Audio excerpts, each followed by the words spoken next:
si je puis dire. Bonsoir Madame la Ministre. Alors moi j'ai plutôt deux constats à faire, ça va pas être des questions, c'est des constats.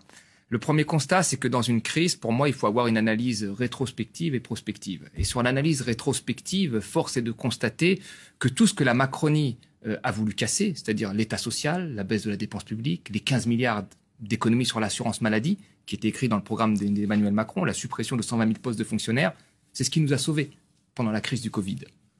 Ça c'est clair. Donc là-dessus, il y a eu une grosse erreur, enfin, pour moi, d'interprétation, de vision même de Macron. Et ça m'inquiète sur la prospective, parce que compte tenu de ce passé qui est pour moi passif, sur la prospective, j'ai des inquiétudes. Et ces inquiétudes, elles se voient dans le plan de relance.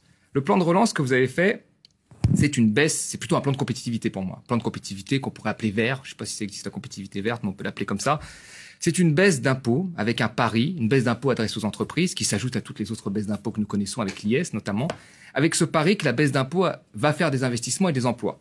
J'ai rarement vu, moi, en période de crise, des investissements des entreprises privées. Souvent, cet argent va dans les dividendes ou ailleurs, parce qu'il n'y a pas de visibilité sur le moyen terme.